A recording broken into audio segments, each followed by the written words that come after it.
সড়কপথ, নৌপথ, রেলপথ কিংবা আকাশপথ, দুর্ঘটনা ঘটতে পারে সবখানেই এবং সকল দুর্ঘটনাই সমান দুঃখজনক। তারপরও নৌপথের দুর্ঘটনা, বিশেষত জাহাজডুবিকে ভয়াবহতার মাত্রায় অন্য আর সব যানবাহন সংশ্লিষ্ট দুর্ঘটনার চেয়ে এগিয়ে রাখতেই হবে। কেন? কারণটি খুবই সহজ।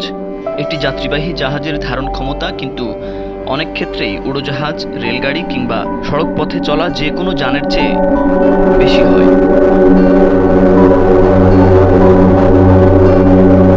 বন্ধুরা, নোঙর করা এই জাহাজটি 1 মিনিট 3 সেকেন্ড থেকে ডুবতে শুরু করেছে। আমরা এখন আপনাদেরকে দেখাবো যে একটি বড় জাহাজ ডুবতে আসলে কতখানি সময় নিয়ে থাকে।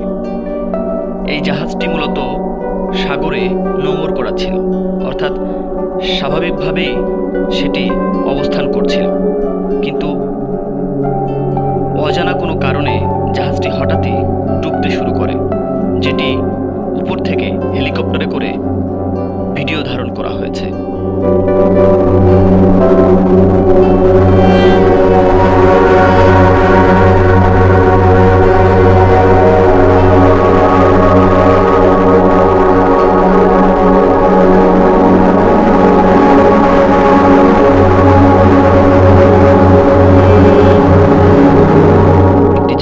যখন দুর্ঘটনার কবলে পড়ে বা ডুবে যায়, তখন স্বাভাবিকভাবেই প্রাণহানির সম্ভাবনা বেশি থাকে।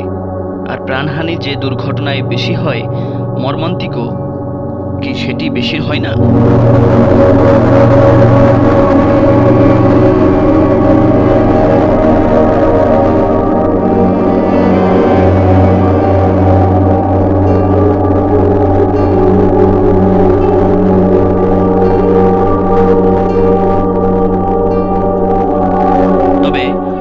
জানা গিয়েছে এই জাহাজটিতে কোনো ধরনের লোকজন ছিল না, ফলে ক্ষতির মাত্রাটা আসলে কতটুকু হয়েছিল সেটি বলা সাপেক্ষ।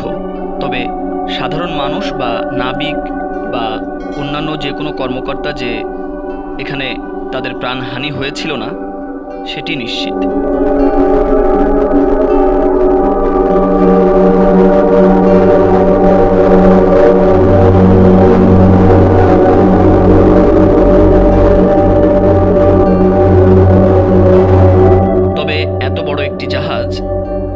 দুর্ঘটনা বা ডুবে যাওয়া বা সাগরের মধ্যে বিলীন হয়ে যাওয়া আসলে একটি দুঃখজনক এবং আর্থিক দিক থেকেও যেটি একটি বড় ক্ষতি।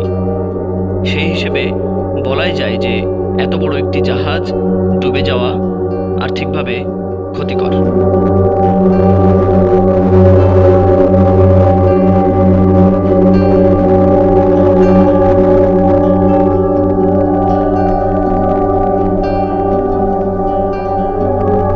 যাই হোক, অন্য কোনো দুর্ঘটনাকে খাটো করে দেখছি না, তবে এ কথাও অনস্বীকার্য যে যুগে যুগে অসংখ্য ভয়াবহ জাহাজডুবির ঘটনা ঘটেছে, যেগুলো ইতিহাসের কালো অধ্যায় হয়ে রয়েছে।